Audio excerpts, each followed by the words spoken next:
আপনারা অনেকেই জানতে চাচ্ছেন ফিনল্যান্ডের মাসিক ইনকাম কত এবং মাসিক খরচ কত। আজকে আমি এই ভিডিওতে একটা ধারণা দেওয়ার চেষ্টা করব। আপনি এজ এ স্টুডেন্ট অথবা এজ এ স্পাউস ফিনল্যান্ডে যদি আসেন, সেক্ষেত্রে আপনি কত টাকা ইনকাম করতে পারবেন এবং আপনার সংসার চালানোর জন্য মান্থলি কত টাকা খরচ যাবে। Let's begin. হ্যালো এভরিওয়ান, আমি সুজন আহমেদ বলছি তাম্পার ফিনল্যান্ড থেকে। আমি 2023 সালে ফিনল্যান্ডে আসি আমার মাস্টার্স করার জন্য। সো আমি যখন মাস্টার্স করার জন্য ফিনল্যান্ডে স্টুডেন্ট হিসেবে আসি, তারপর কিন্তু আমি পাশাপাশি পার্ট টাইম জব শুরু করি।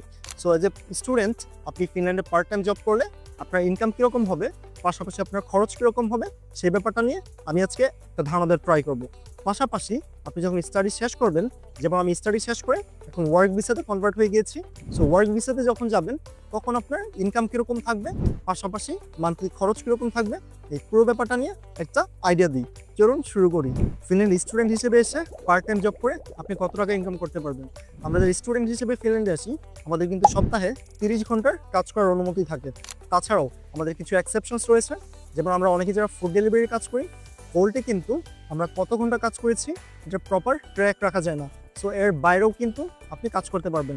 সো যাদের ক্লাসের প্রেশার কম, অনেকে কিন্তু 30 ঘন্টার অ্যাভারেজের অনেকে বেশি কাজ করে, কারণ ভোল্টে যেহেতু ওই আওয়ারলিতে ট্র্যাকিং নেই। সো সেক্ষেত্রে এই জায়গাটায় অনেকে বেশি কাজ করতে পারে।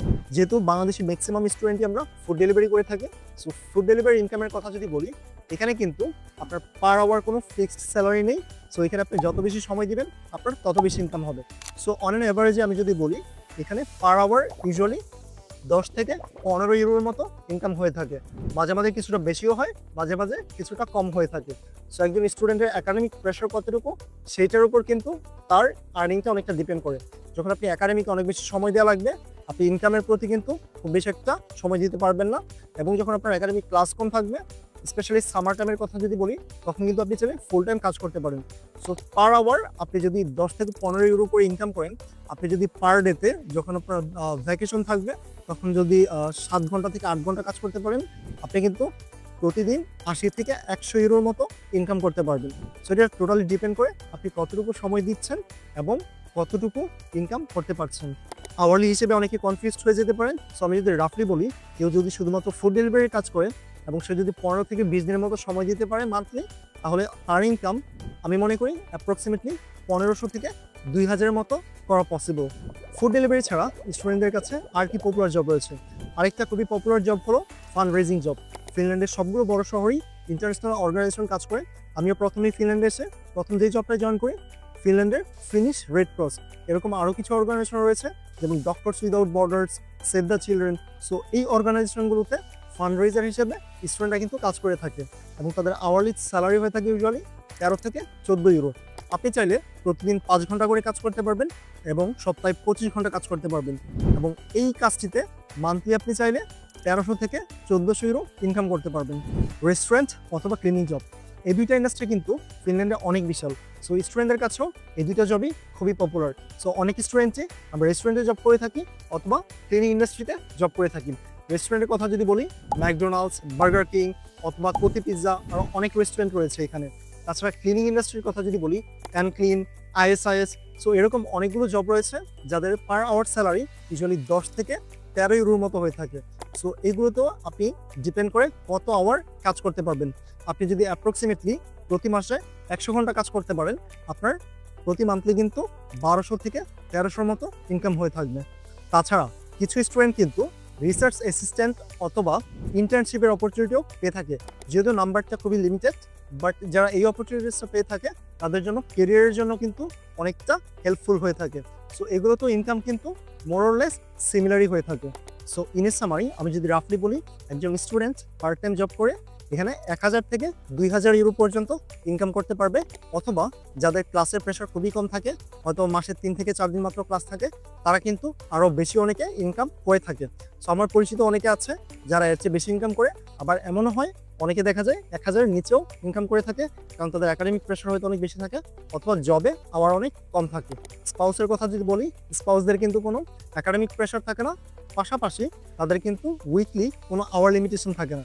সেক্ষেত্রে তারা যদি ফুল টাইম জব পেয়ে যায় এবং পাশাপাশি কেউ যদি ফুড ডেলিভারি কাজও করে থাকে, অথবা কেউ যদি শুধুমাত্র ফুড ডেলিভারি কাজও করে থাকে এবং প্রতি মাসে উনি 20 থেকে 25 দিন সময় দিতে পারে, সেক্ষেত্রে ওনার কিন্তু প্রতি মাসে ইনকাম 2000 থেকে 2500 ইভেন 3000 পর্যন্ত হতে পারে। ইনকাম তো অনেক করা হলো, চলুন এবার কিছু খরচ করি, অনেক টাকা জমে গেছে। সো একজন স্টুডেন্ট যখন সিঙ্গেল স্টুডেন্ট হিসেবে আসবে, তার কিন্তু সবচেয়ে খরচের যে বড় পার্ট সেটা হচ্ছে house rent. So usually student হাউজিংগুলোর একটু কস্ট কম থাকে।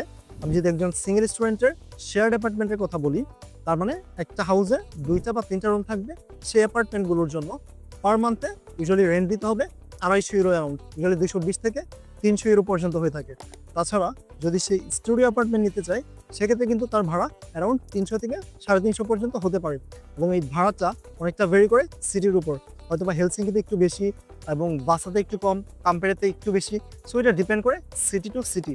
ফ্যামিলি হাউসের কথা যদি বলি, ফ্যামিলি হাউসের রেন্ট ইউজুয়ালি 500 থেকে 700 অ্যারাউন্ড হয়ে থাকে। আপনি যদি স্টুডিও অ্যাপার্টমেন্ট অথবা ফ্যামিলি অ্যাপার্টমেন্ট নিয়ে থাকেন, সেক্ষেত্রে 500 থেকে 700-র মধ্যে আপনি হাউস রেন্টটা কভার করতে পারবেন। হাউস রেন্টের পর আরেকটা বড় খাত হলো ফুড কস্ট। সো এটা টোটালি ডিপেন্ড করে পার্সন টু পার্সন। এখন ইউজুয়ালি একজন সিঙ্গেল স্টুডেন্টের জন্য ফুড কস্টে 200 থেকে 300-এর মধ্যেই কভার হয়ে যায়। তাছাড়া আপনি যদি ফ্যামিলি নিয়ে আসেন, সেক্ষেত্রে 500 থেকে হয়তো 600-র মধ্যে আপনি ফুড কস্টটা কভার করতে পারবেন। থাকা এবং খাওয়া কাভার্ড। তারপর কি কস্ট? তারপর আমাদের মান্থলি একটা বাস কার্ড লাগবে এখানে।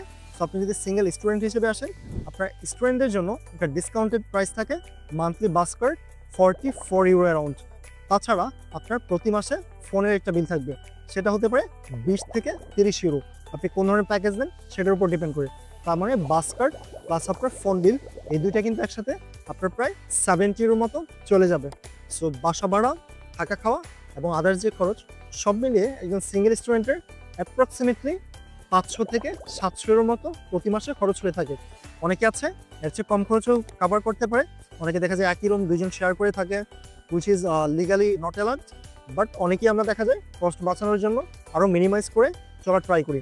সো সেক্ষেত্রে আপনি এত 400-র মধ্যে প্রতি মাসে আপনার খরচটা কভার করতে পারবেন। এবং ফ্যামিলি নিয়ে থাকার ক্ষেত্রে আপনার in total food, house rent and other খরচ মিলিয়ে অ্যাপ্রক্সিমেটলি কিন্তু 1000-এর মতো চলে যাবে। সো 800 থেকে 1000, এটা ডিপেন্ড করে আপনার বাসা ভাড়ার উপর মোস্টলি, যেহেতু বাসা ভাড়াটাই সবচেয়ে বড় খাত। সো এটা হচ্ছে মান্থলি একদম ফিক্সড খরচ। এর বাইরে আপনি যদি কোনো কেনাকাটা করতে চান, কোনো শপিং করতে চান, সেটা আপনার টোটাল বাজেটের উপর ডিপেন্ড করবে। আপনারা অনেকেই যারা প্রশ্ন করেন যে এখানে পার্ট টাইম জব করে কি টিউশন ফিস কভার করা পসিবল কিনা, সো এই ক্যালকুলেশন থেকে হয়তো অনেকটা আইডিয়া পাবেন। অনেকেই যদি আপনাদের ক্লাসের প্রেশার কম থাকে, ইনকাম অনেক বেশি করতে পারেন, মান্থলি আপনি 2000 ইউরো ইনকাম করতে পারেন, সেক্ষেত্রে আপনি যদি সিঙ্গেল স্টুডেন্ট হিসেবে আসেন, মান্থলি আপনি 600 ইউরো 700 ইউরো খরচ করেন এবং প্রতি মাসে 1000-1200 ইউরো সেভ করতে পারেন, সেক্ষেত্রে হয়তো আপনার পক্ষে অনেকটা টিউশন ফিস কভার করা পসিবল হবে।